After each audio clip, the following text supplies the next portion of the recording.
check. Boom. Got Around you. 174. Yeah. Yeah. 174. That's nuts. Unbelievable. Yeah, it's crazy. Mm. All right. So All right. we're probably going to do just a check Yeah. unless significant things change in the next 10 minutes. So probably just a check. Yeah.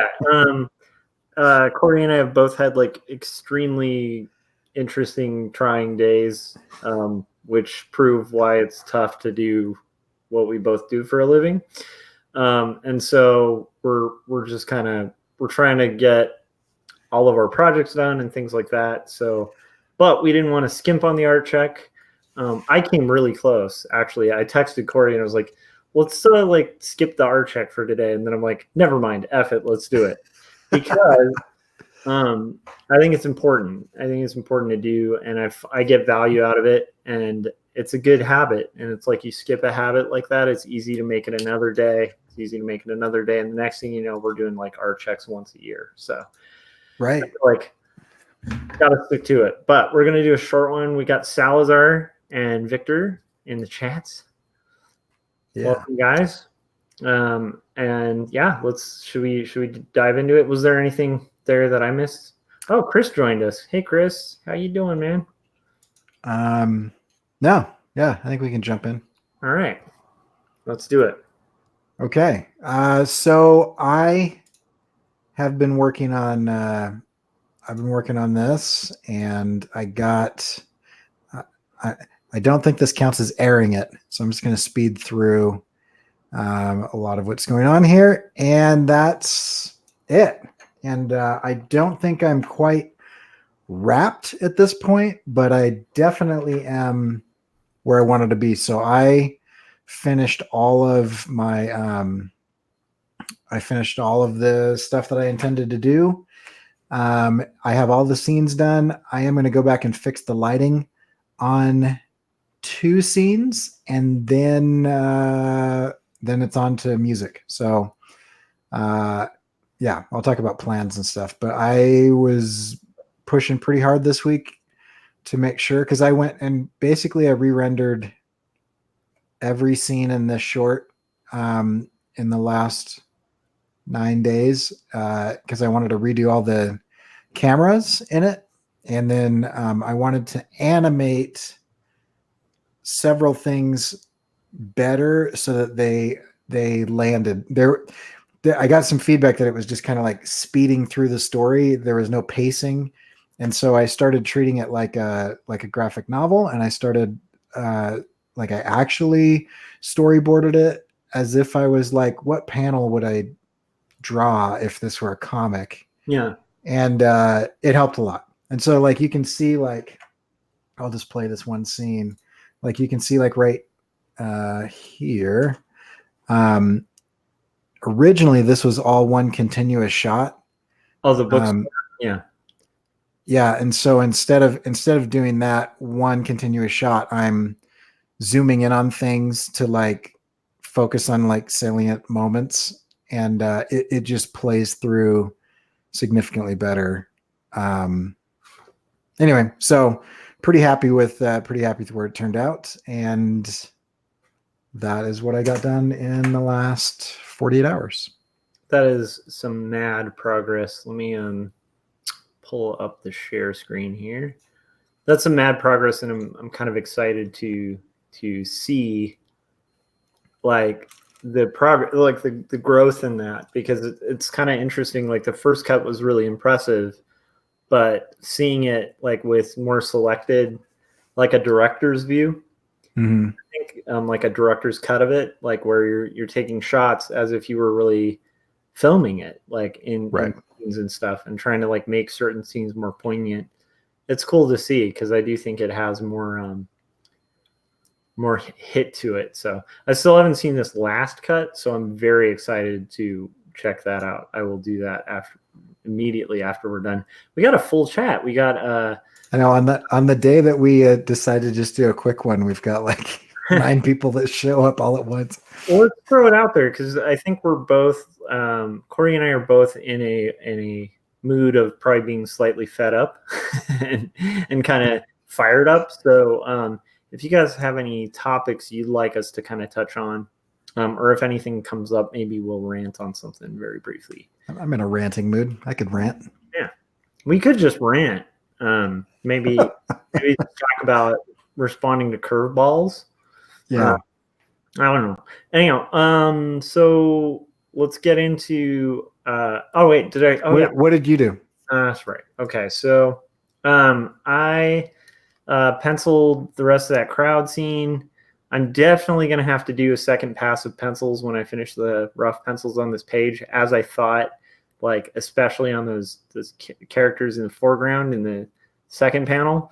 Well, they're more like in the middle ground, but they're the two standing figures. Like there's a little bit of wonky anatomy that, even though I'm drawing kind of in a wonky anatomy kind of style, there's a little bit of wonk that needs to be a little more unwonked. So a second pass of pencils will mask that that crappiness. In your free time, I would like you to design a T-shirt that is called Unwonked.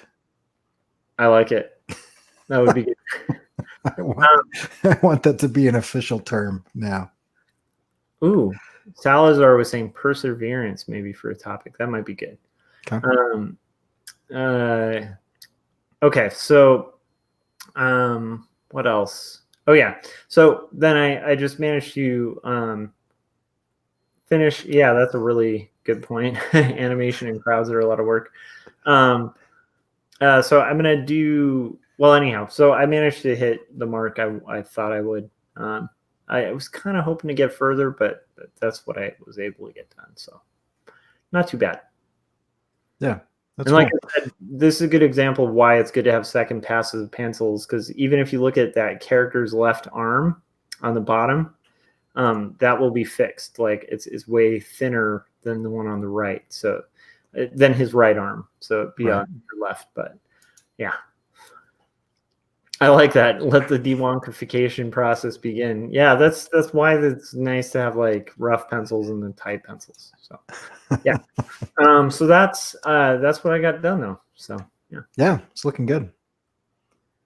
All right. Oh, I also got something else done that I feel nerdy about, but I don't get a lot of opportunities to show this kind of thing off. So I might just crack this guy open. Oh.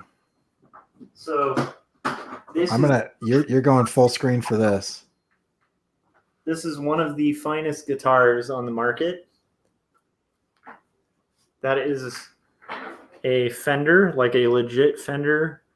And if you notice, it's a little weird for a Telly because it has a curve in here. That's because Tellys don't typically have a comfort cut like that, right? Yeah, this is the American Elite. So it has a few weird things. It also has like a knob that switches the wiring, like a little secret button. So if you click it, it gets really crunchy and kind of stratty. Can you switch? Do you have switches that'll change to like single or double humbuckers? Yeah, of course, like right here. Yeah. Okay. Cool. Yeah. And then we also have like the locking tuners, and it's the weird thing. The reason I really like this guitar is this part of the neck is thinner than it is here. That's crazy. It's actually thinner at the base down here than it is up top, which actually makes it way more easy to play when you get up to this crazy part.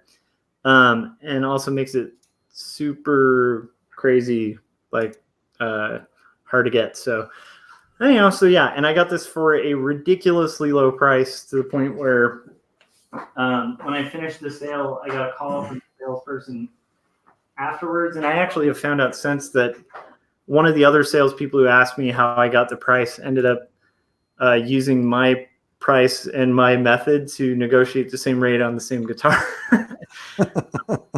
So yeah, so it's anyhow, that was a nerdy little second thing, but like a real highlight, like a life highlight kind of thing, because that's equivalent to like if you're a big motorcycle guy, you bought your first Harley.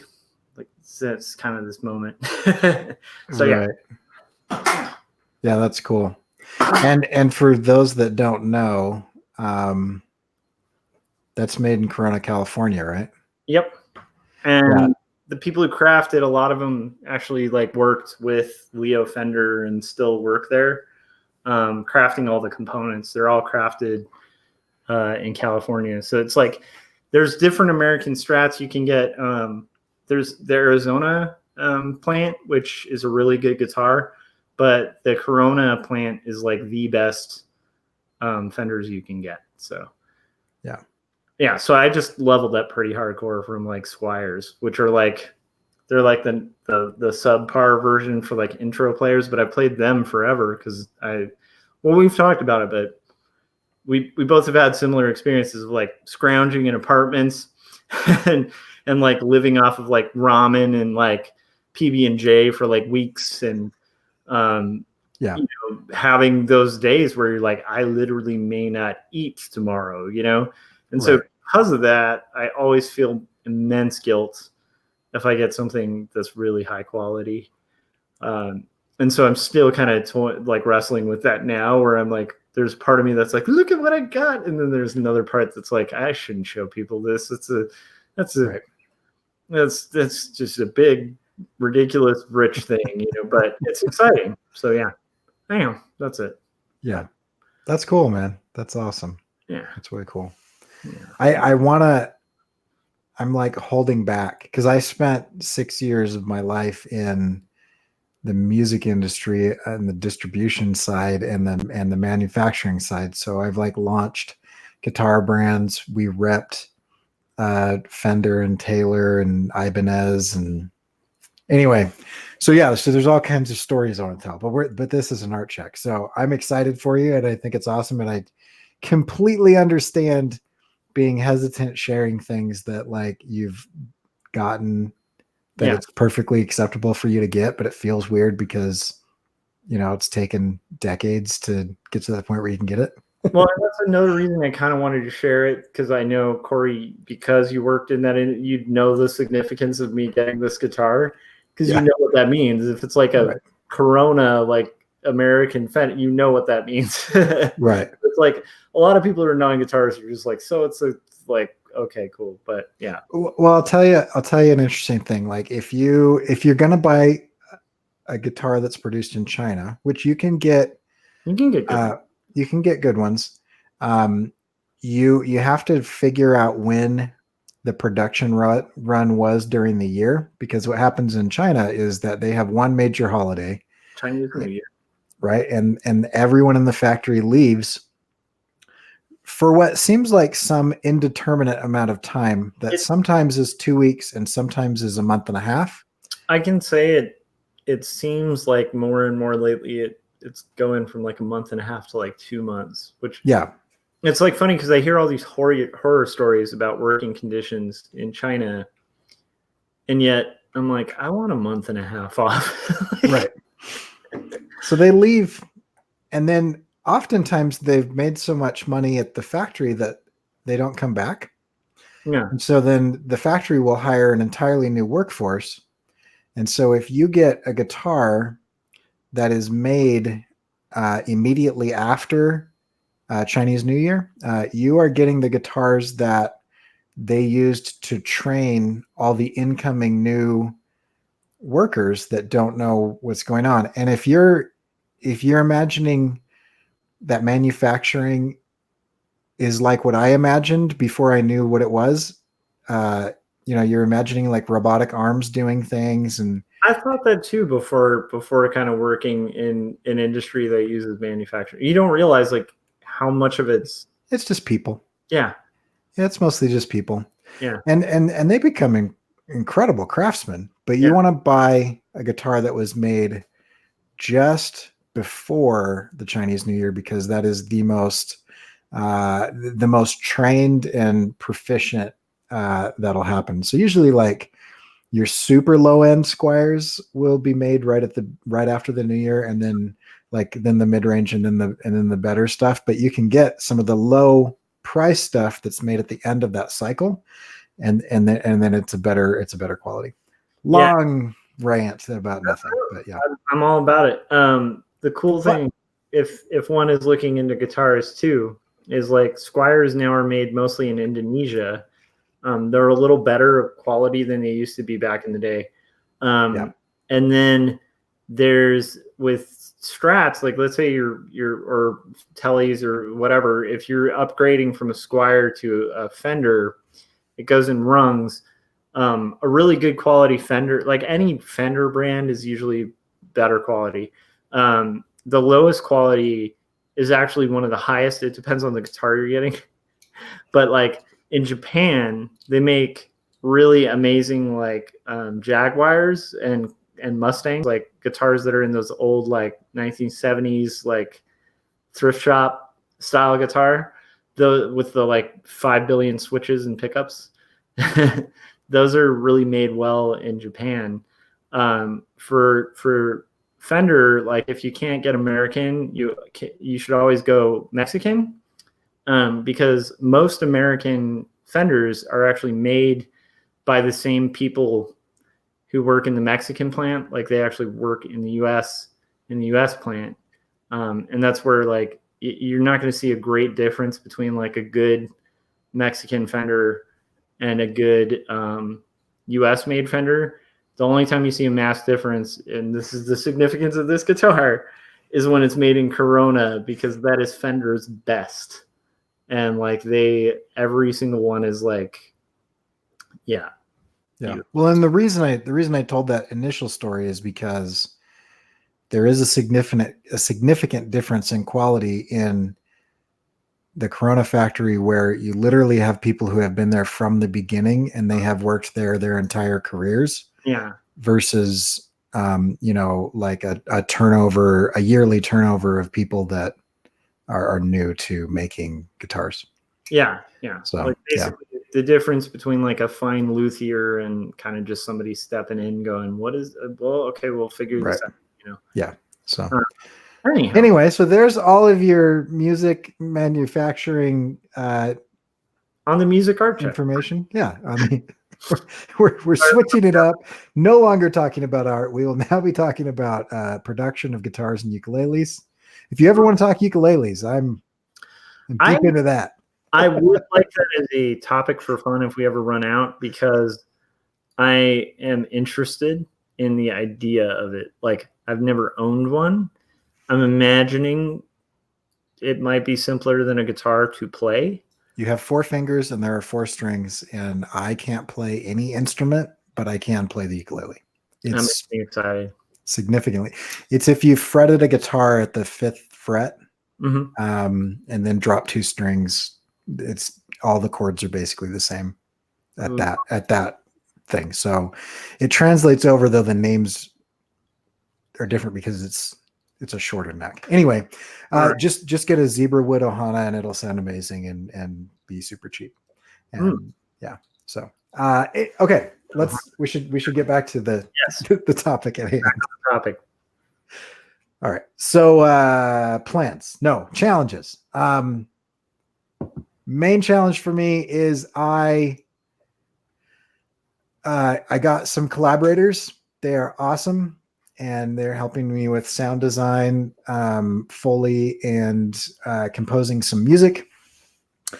And I also was on Film Freeway, and one of the festivals that I'm the most excited about has a submission due date on Monday. And that snuck up on me. So I was anticipating being done with this animated short 2 weeks ago, but then, and everybody who's been watching this knows what I'm talking about, but I was going to be done 2 weeks ago, and then I got some feedback, and that feedback, I redid everything. So I'm a little bit behind the 8 ball on that. And so now I'm trying to do everything I possibly can to get that done. And like, my kids keep eating up my evenings. So like my 1-year-old went to bed and went to sleep just fine. And then an hour later, right as I was like getting going, he wakes up screaming, and so I got to give him medicine and I got to calm him down and then blah, blah, blah. And so then I couldn't get back down until about 10. And it's just like stuff like that. Like I literally put all my kids to bed at everybody was done by 8, and because my daughter and my son continued to just tag team this process, I didn't get downstairs until 11:30, and then I really only had I should have only had about 45 minutes, but I took longer. So anyways, just stuff like that. And then today is much better. But the art check is a time challenge, but also something that's a benefit. So I mean, me sitting here talking right now instead of doing stuff is also one of the things that's the thing. I have to answer this question. I'll try to be as quick as possible. There are a number of different types of electric ukuleles. I actually designed an early model of a solid body electric ukulele with a piezo pickup that you can plug into guitar effects pedals, and it acts like an electric guitar but plays like a ukulele. It is really fun. And then you can get what they call acoustic electric, which is where you have a piezo pickup is a braided pickup that goes through the saddle. No, is the saddle the one that's at the bottom of the strings? The nuts at the top. So it's the saddle, and it's a little braided pickup that picks up the vibrations of an acoustic thing. And so what you do there is you have there's magnetic pickups like on Josh's guitar, and they measure the metal strings, the vibration of the metal strings. But a piezo pickup measures the movement and vibration of acoustic strings. And so if you have, what's that? Is it a ceramic, or how does that work? It's a braided wire, and it's just underneath the saddle where you tie in the strings. Oh, okay, got it. Yeah. And it often not in the model that I'm talking about, but sometimes in if you're using a piezo pickup instead of a mic pickup, because like a lot of like Taylors, they'll have like a microphone just inside of the guitar. Yeah. That's called acoustic electric. Acoustic electric is just an acoustic guitar where there's a pickup inside of the guitar. And you can often have like a tiny little mixer where you can warm it up or cool it down or whatever, that type of thing. So long and the short of it is, yes, there are electric ukuleles. I will say, if you want to get into playing bass and you want the bassiest bass that you've ever heard, there is a bass ukulele, and it has strings that are 1/2 inch thick, and they feel like a fishing lure. They're like squishy, like a fishing lure. And it's way bassier than any bass guitar you could ever play. And it is so much fun. And now I'm forgetting the name of it. But it's a tenor uke with it's just a bass ukulele. There aren't that many bass ukuleles. There's some drop E ukuleles where they string it differently, and they add like one metal E string from an electric guitar, but that's almost a guitar. but it still only has 4 strings. But because you're using metal instead of nylon strings, you do have to have like a truss rod in a ukulele that has a drop E, or you'll just basically rip the neck off the ukulele because of the pressure. Anyway, so yes, this is. So here I am, like nerding out about this thing I know. You were just kidding, but I love that, because I like with acoustics too. It's like generally like I have a Seagate, and they don't make an acoustic electric version that's any good. So what you do instead with like a Seagate, if you're going to play like a live gig, is you either mic the guitar, which is less than ideal, because then, like, once again, you're going to pick up a lot of noise outside of just the guitar, even if it's isolated. But ideally, what you want to do is actually just get a pickup that you can then put in the cut hole. Yeah. And usually you can get for like $100, like a decent, a pretty good pickup that'll kind of carry you through like live gigs and stuff. Yeah. Although for recording, you need to mic that thing, because you need that room volume. Otherwise, it's not acoustic. I love that this is the majority of what we're talking about tonight. It's nerdy, but I like that.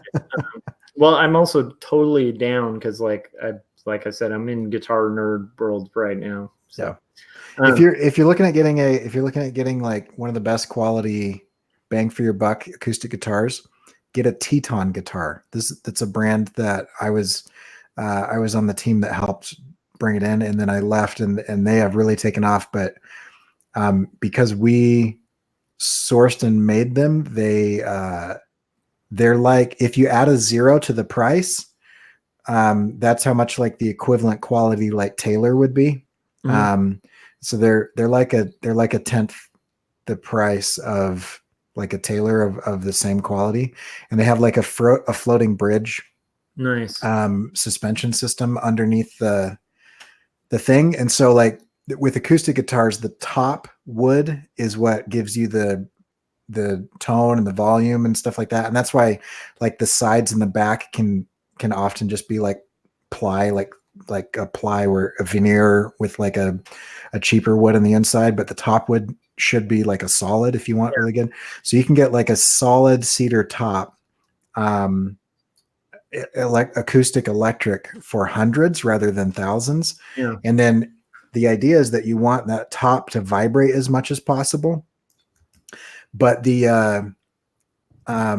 but you have to glue it all down because it's just this piece of wood. And then you take the strings and they're like ripping on it, and there's all this pressure. And so you got to keep the guitar together. So you have these pieces of wood that are glued to the inside of that. So if you just ever like shine a flashlight inside of an acoustic guitar, you can see the bracing. And the best type of bracing for sound quality that I'm aware of is called a floating bridge system. And so what it is it's just a series of arches. So you get the strength of the rod, but it touches occasionally rather than being glued all the way across. And so there's more wood that's free to vibrate, but you still get the same amount of pressure. Yeah. And for some reason, I don't see a lot of that out there. Yeah. But I mean, like, I remember because I was helping out with picking up what do we call those? Anyway, reps, the people who are the famous musicians that are playing the guitars. Why can't I think? Endorsees. Yeah, endorsements, like promoting. Right. Yeah. And so I was talking to this one guy, and he was sitting there, and he just hits the string, and then we're talking for a minute or two, and he's like, just shh. It's still vibrating. That's what we just, he's like, usually stuff stops vibrating. It's still going, like off of that one hit. And so then I was like, yeah, that's what it does. I'm like, we're serious about like the tone of these. And he's like, but how is this a $500 guitar? I'm like, because we cut out the middleman. So anyway, sorry, everyone. I misspoke too earlier by saying Seagate because my brain is fried, but I meant Seagull. So I thought you meant Seagull, but I was like, maybe the hard drive company started making acoustic. So Seagull's a good like low entry point, but fine guitar, and it mainly has to do with the wood they use. They're in Canada, and so like, and this is a tip that we can bring us right back into art. So when dealing with like paper companies and companies that are making things out of wood, the lowest cost but highest quality that you're going to get is in areas that have a lot of woods. It's right. Like the weirdest thing. So you're going to notice like a lot of your offset printers that are in the US but charge rates that start getting slightly competitive with China. Those are all mostly in Colorado. And why are they mostly in Colorado? Because Colorado has a crap load of wood. So they can source paper for like dirt cheap at these printers direct from like a place that's like right next to the place they're getting the wood. It's the same with guitars. Like, so Seagull, like, because they're located like directly in Canada, right by like a massive wood preserve kind of area that's like specifically for crafting guitars, they can charge like really low rates. But yeah, it's always good to go with smaller companies like if you're looking for a fine guitar, but like at a lower price, you usually don't want to go with like your Taylor. If you're going to go with your Taylor, you're going to pay a lot. And actually, they're great guitars, but you're literally going to pay thousands of dollars. and even when I was looking into my Fender, there's this other company, and now I'm blanking out, but it was started by Leo Fender right after he left Fender, and they make a really equivalent guitar for like half the cost. And now for some reason I'm blanking out. I think it's like P&L or something, but they yeah. Anyhow, so okay, let's stop talking guitars. We could go guitars all day. All right. And the irony of all of this, I can't play a note.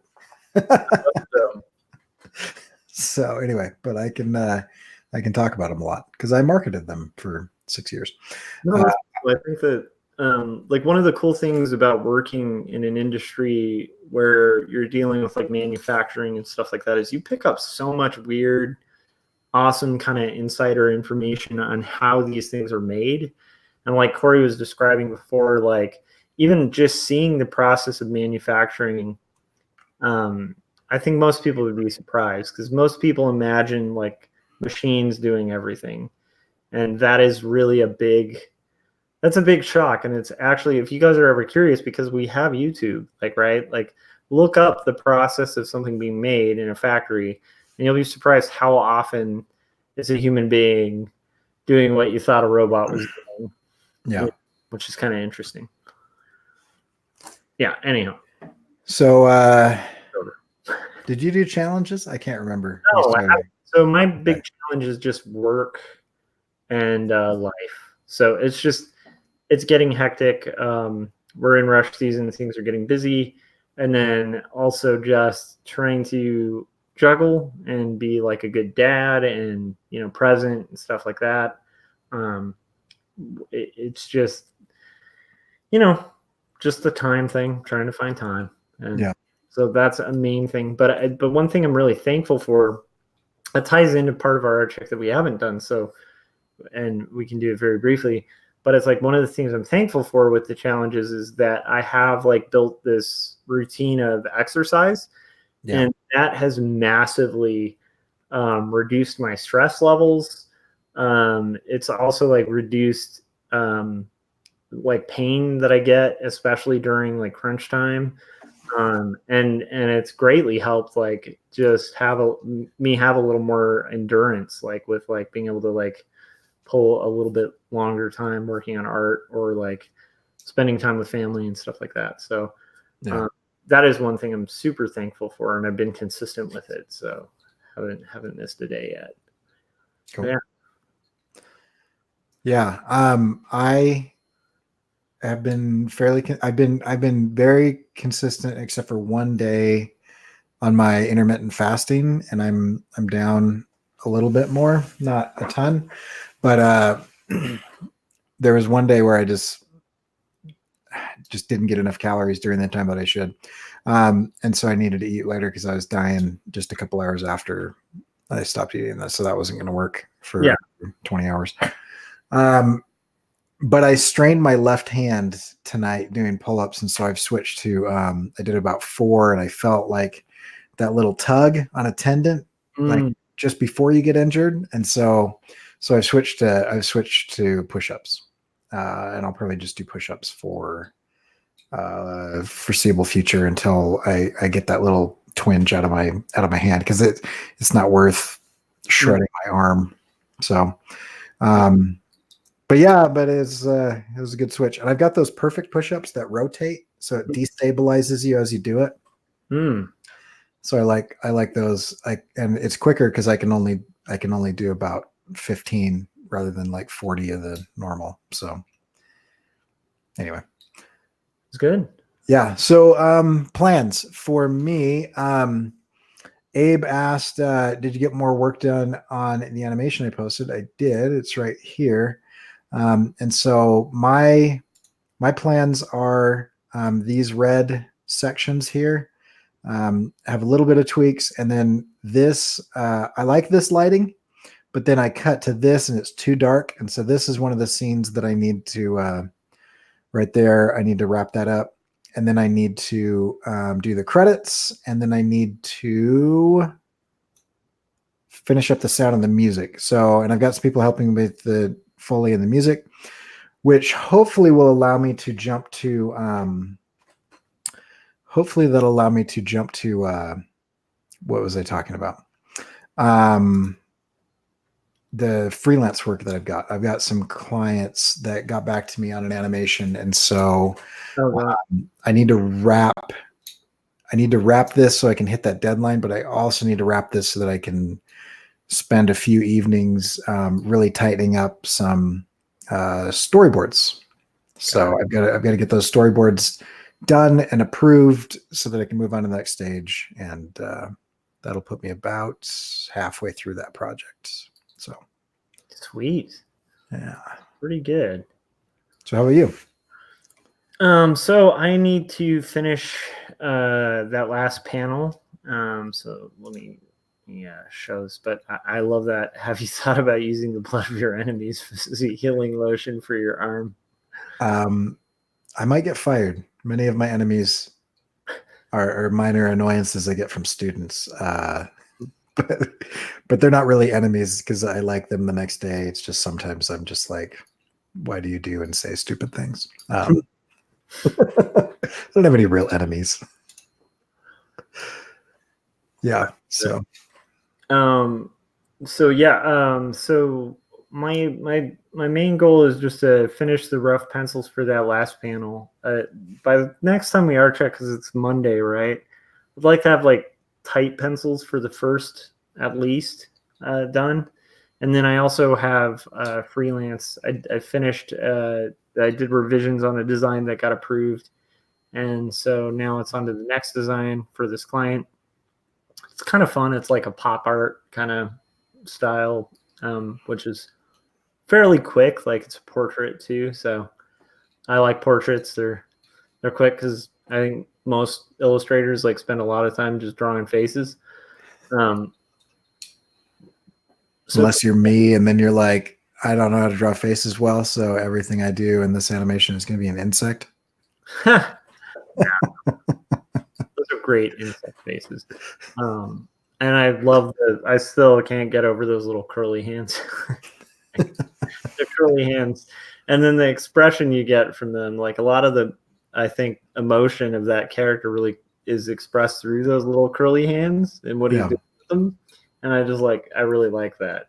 I wouldn't have thought to do that. I think that's why I like it, because like it's out of the box, but it's cool and it works. It's kind of awesome. Yeah. But yeah, so that's pretty much the goal. If I can have that, at least the first pass at that freelance job, and then be like on my way doing tight pencils on this page, I think I'll be pretty happy with that. Cool. Yeah. I want to point this out. Kayla was saying that her 48-hour art check partner wasn't able to meet, but she made 4 sticker drafts today, and her challenges are school and stress, and she plans on finalizing the stickers tomorrow. So she's cranking on a ton of stuff. And Victor asked, will it have sound? My animation, will it have sound or music? And basically what it will be is we're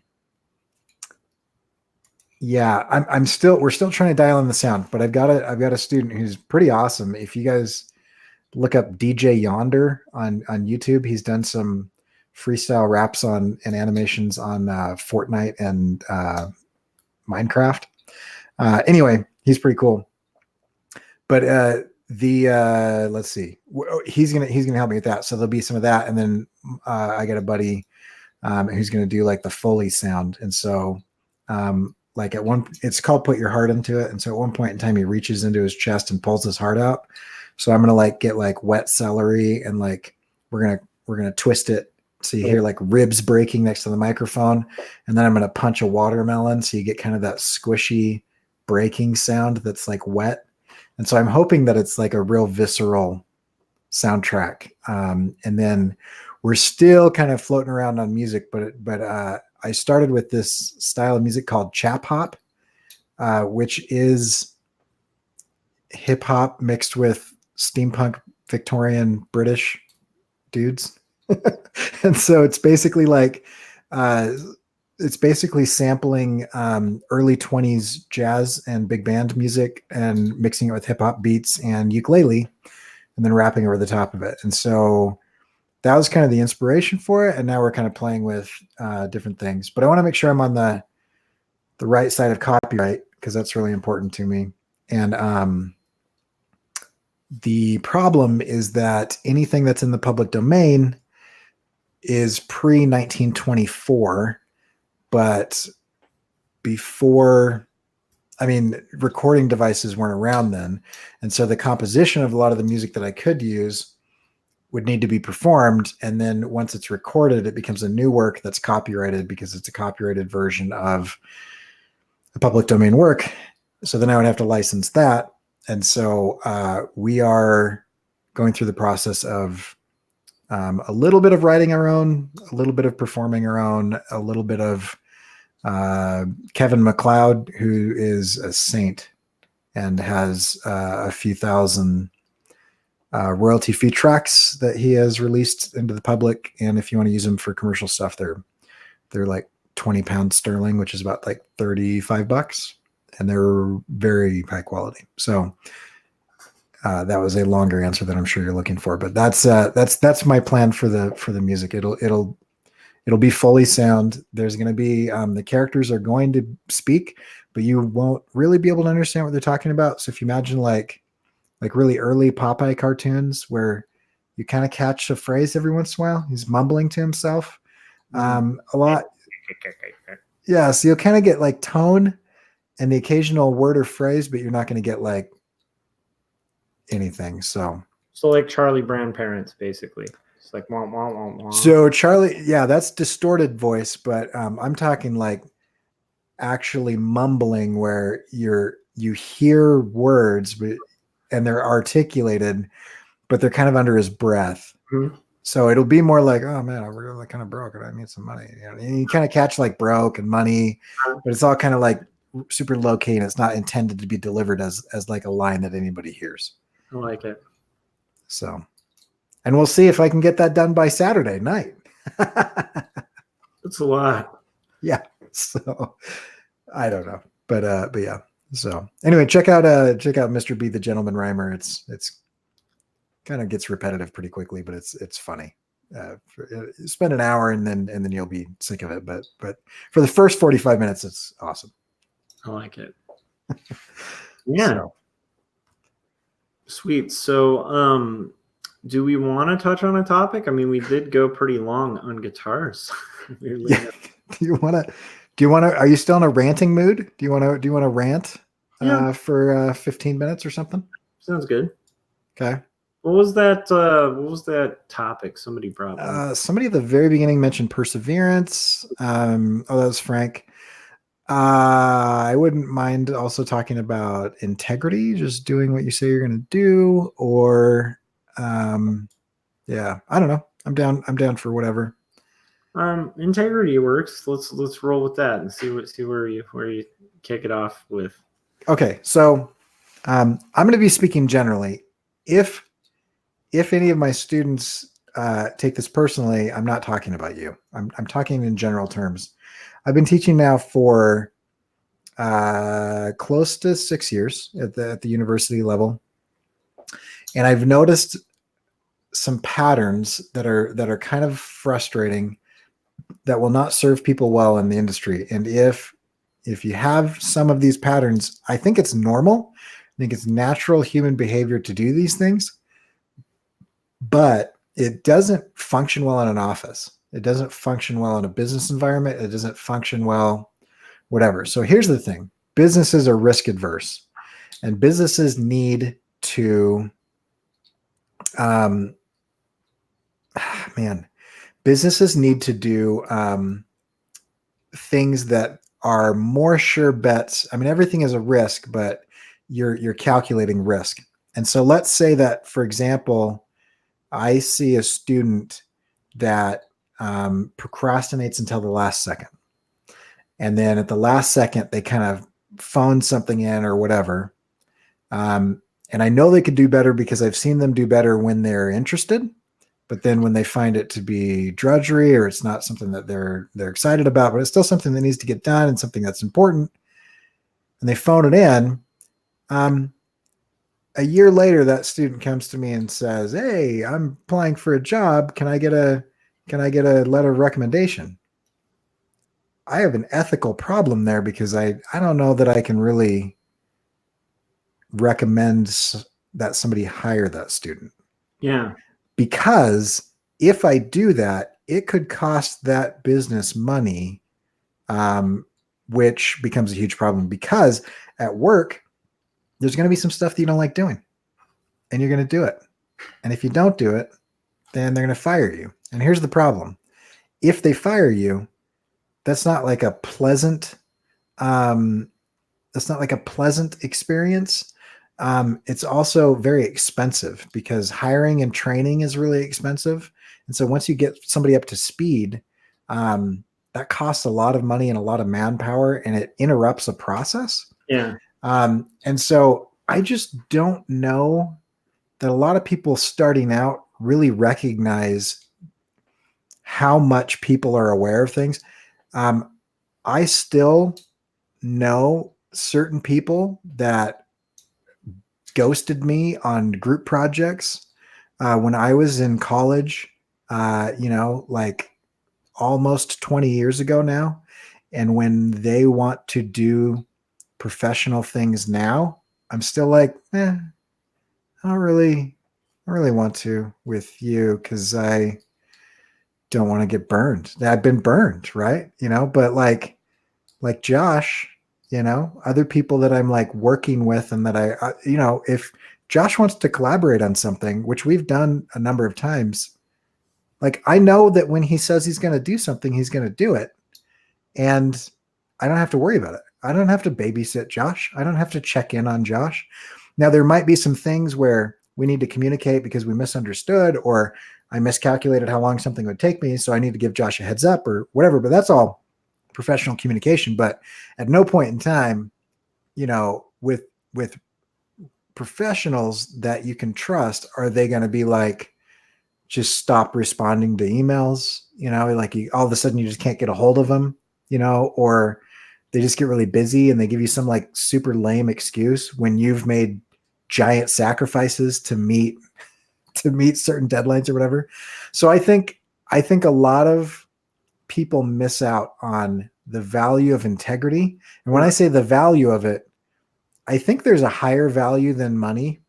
I agree. Like, I agree that there is that, but I also think that there is a monetary value to people being able to trust that you will do everything you can to make something happen if you say you're going to make it happen. And then if you can't make it happen, you are going to figure out a solution so that it happens. Like at no point in time can you just say, I tried really hard and then I just couldn't do it. Like it's fine to say like, I tried really hard. I did these things. I don't know what's going on, but I have found these 3 people who I think can help, or I've found, these 6 solutions. I think these 2 are probably the best one. But admittedly, I'm a little out of my depth. What do you think I should do? That's an okay conversation to have.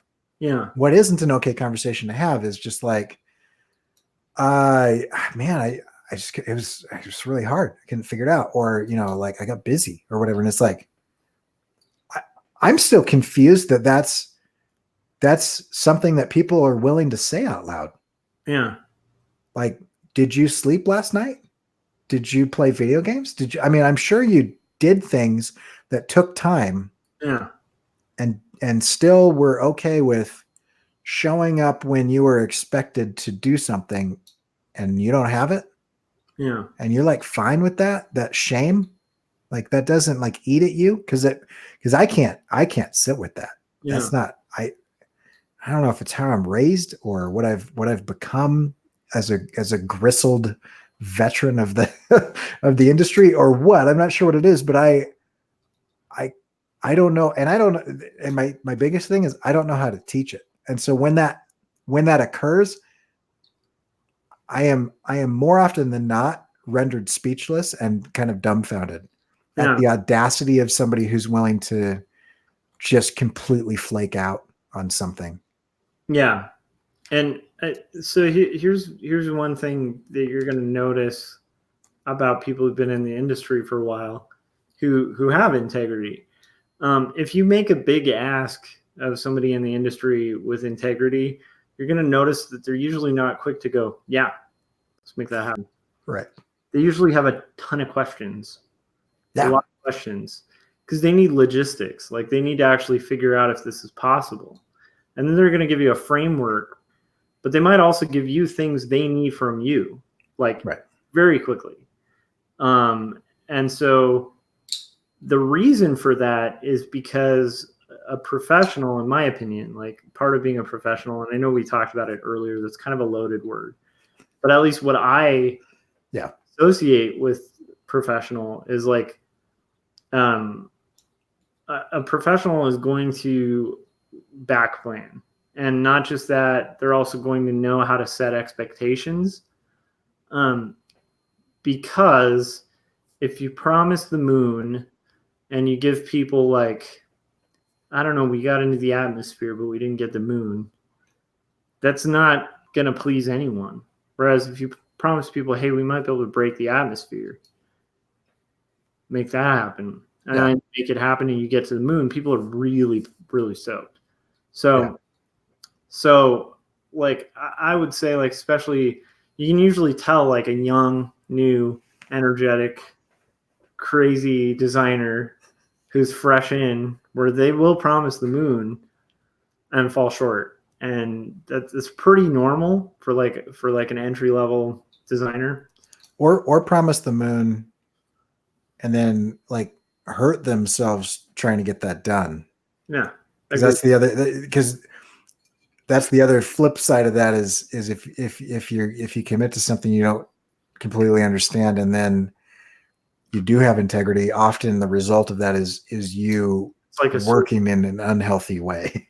Yeah, no, totally. And I did a lot of that because I've always held to the idea, particularly with clients, but with most people in my life, if I say I'm going to do something, I want to do it.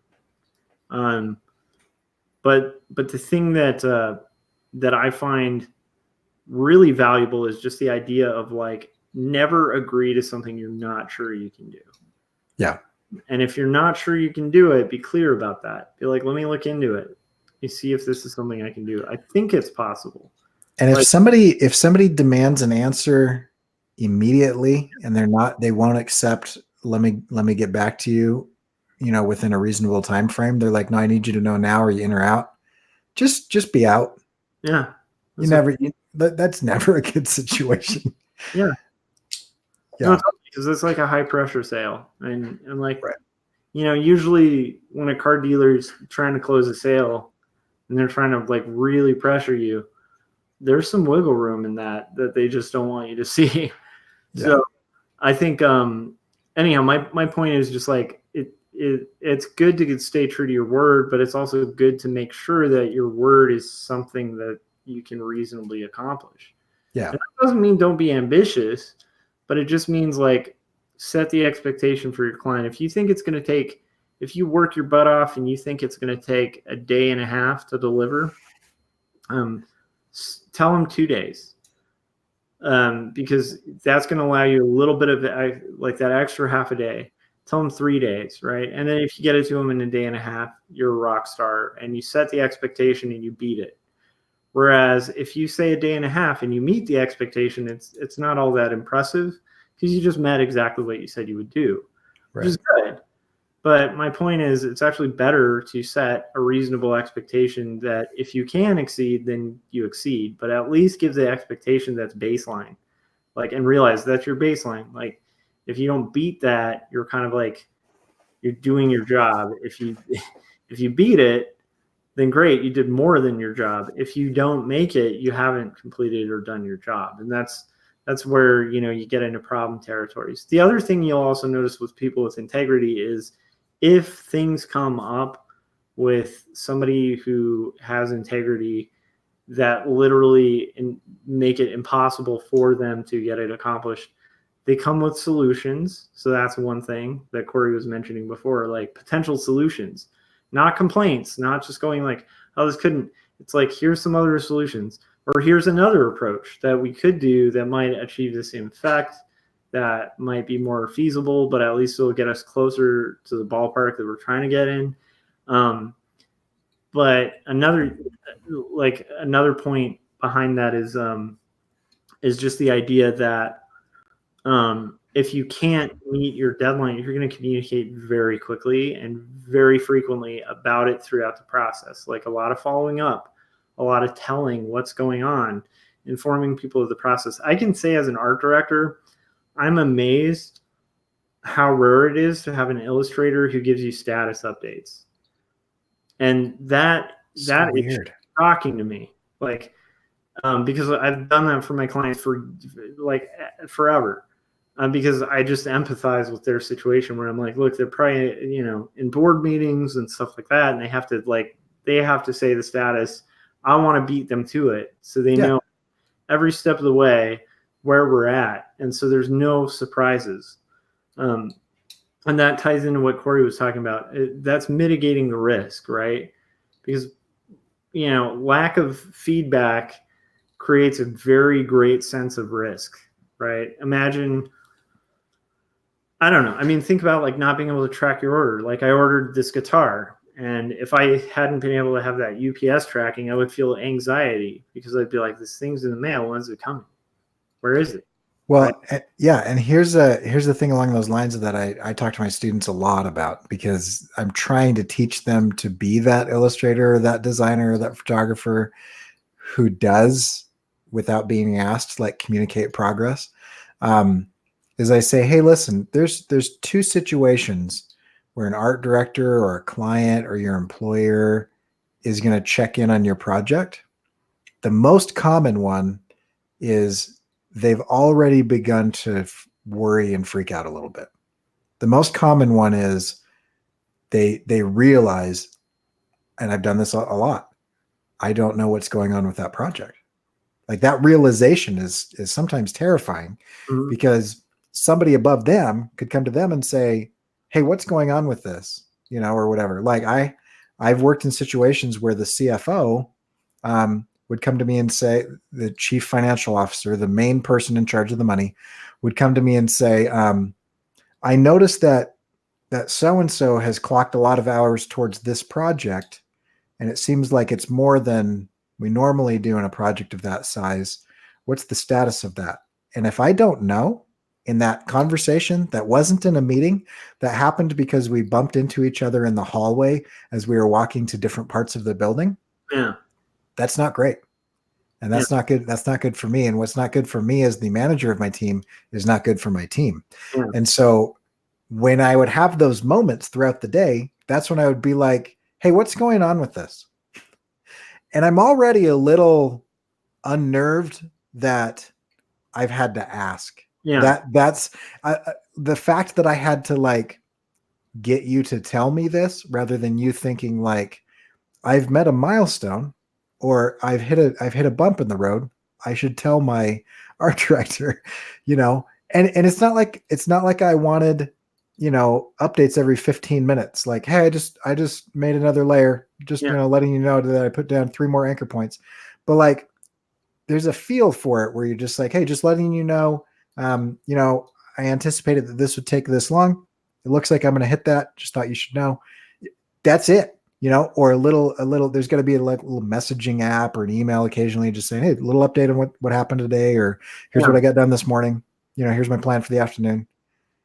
And super short communication, because it's not like we have a lot of time to like read an epistle, from you that's, like this big 3,000 word diatribe about how you feel about everything. Just let me know, like, this is going on. Let me know if you have any questions, And like I said, especially if you're like out of house and somebody's hired you freelance, realize there's a lot of trust involved in that. And one thing you can do to build a lot of trust if you're working from home is just follow up on jobs. Like not all the time, but give updates like, hey, I finished the roughs, just letting you know. Or, hey, I'm like midway through the colors, just as a checkpoint. Like, you know what I mean? Like, just so they know they're not going to get that call day of that's like, yeah, I didn't really start it.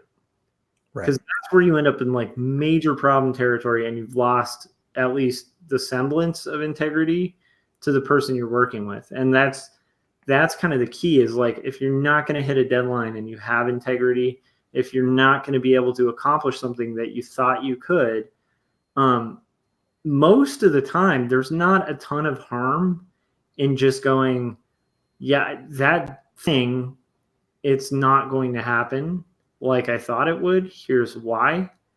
If you do that early, most people aren't going to fault you, because everybody's had like a point where they overshot, they overestimated their ability, they started running a race and they got exhausted halfway through.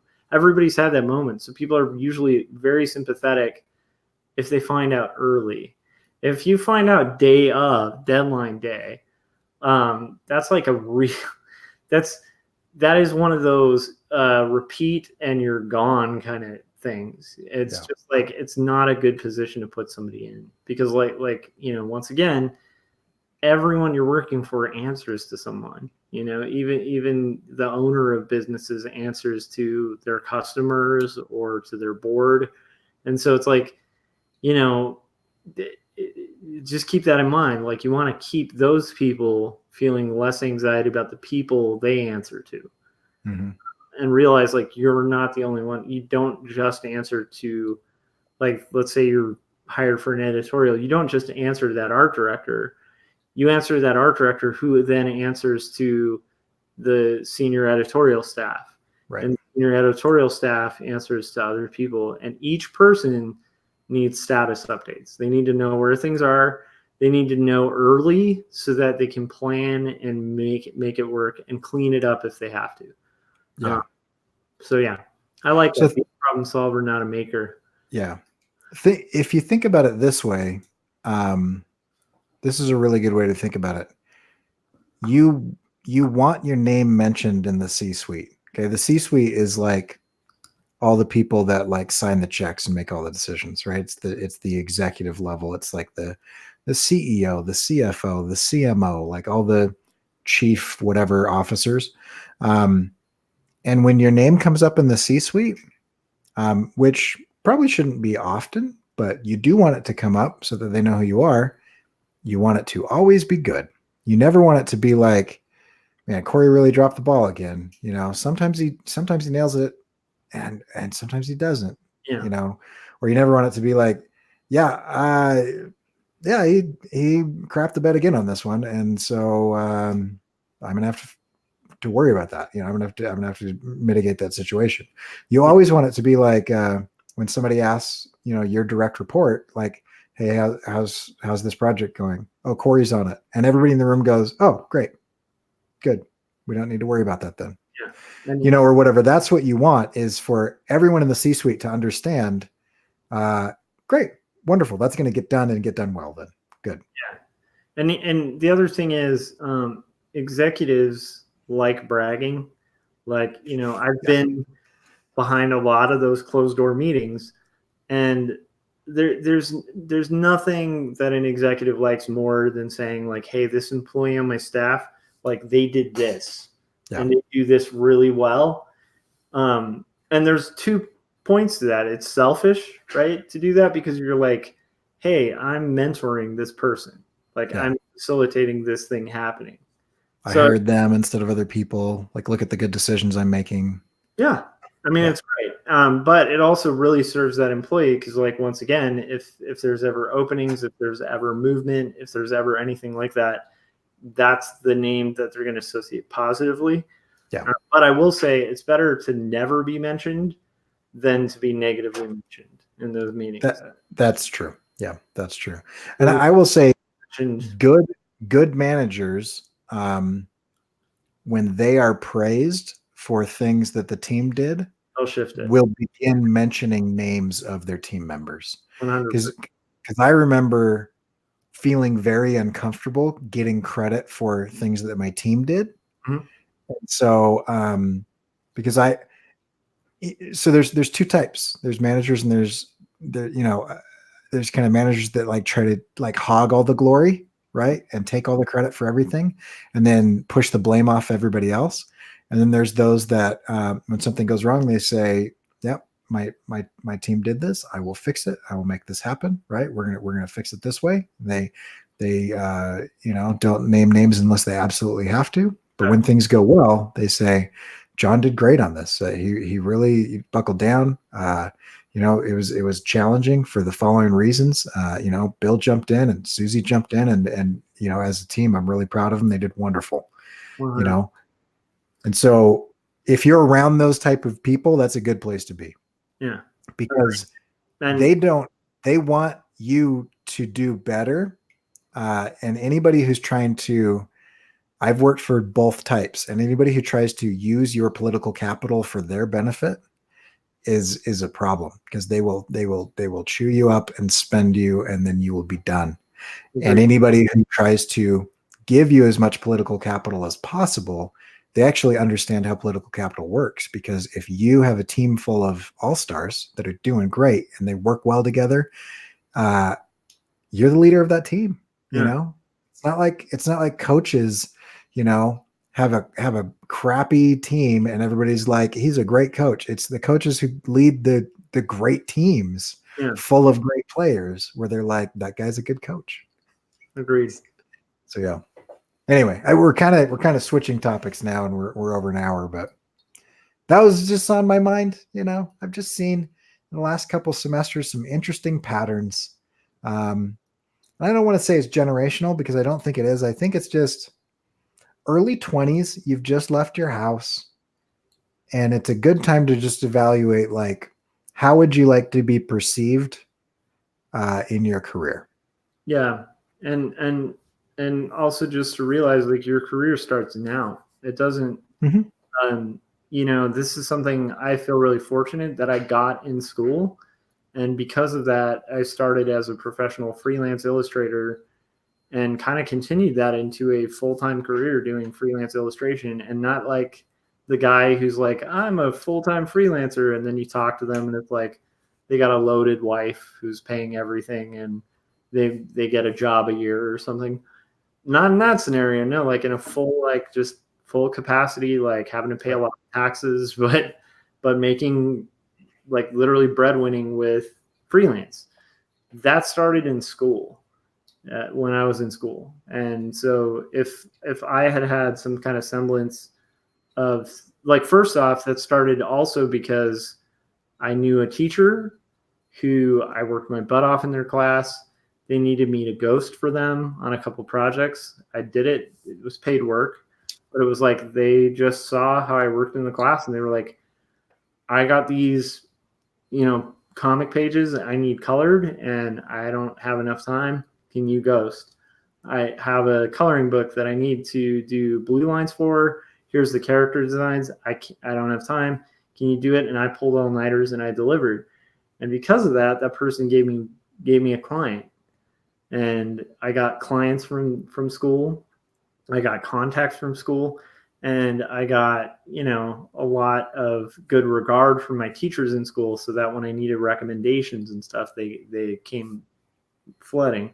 That only came because of the idea that, like, what you're working on in school matters. And also realize, especially if you're doing visual art, this is like my last little bit on it, because I know we're going long, but this is something I really like, because teaching college, I saw that as a weakness as well. Like, so I don't think it's generational, because it's been a while since I taught college, and I had students like that too.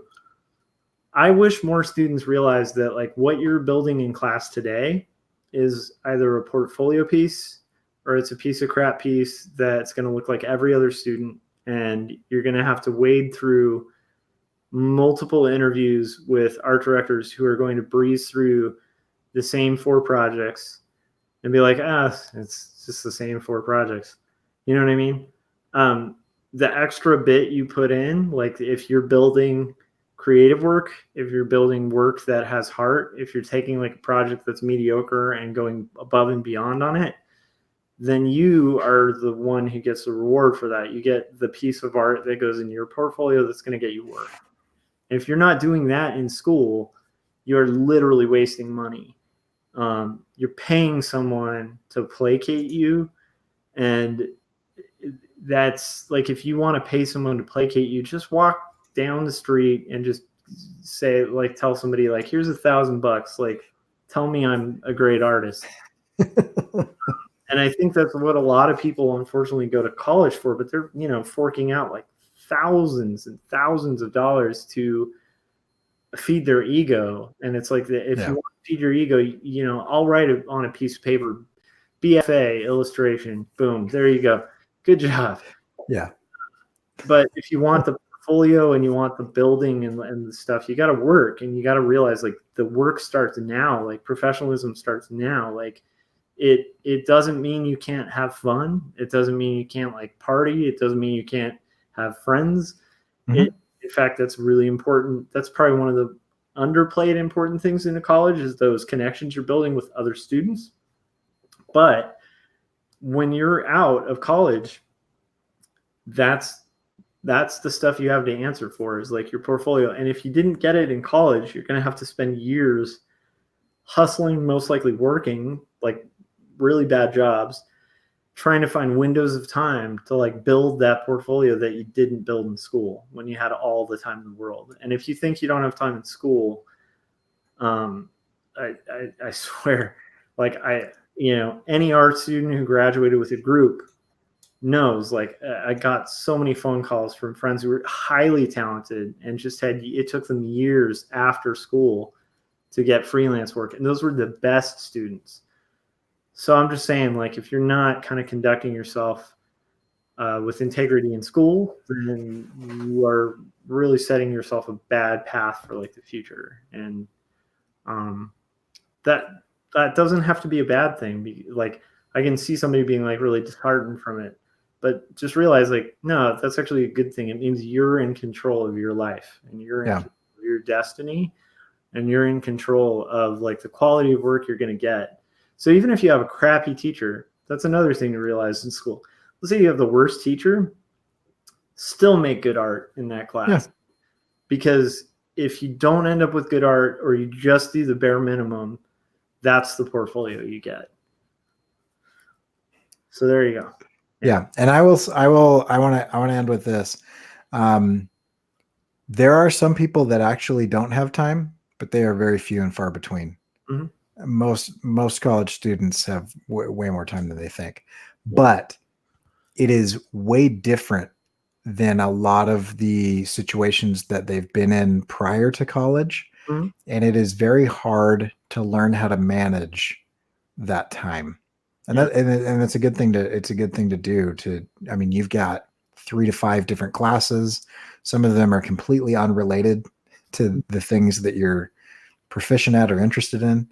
And then you've got to feed yourself, and so it's a challenging time, and it's a transitionary time. Yeah. Also, it's a time where it's a safe place to fail, make mistakes.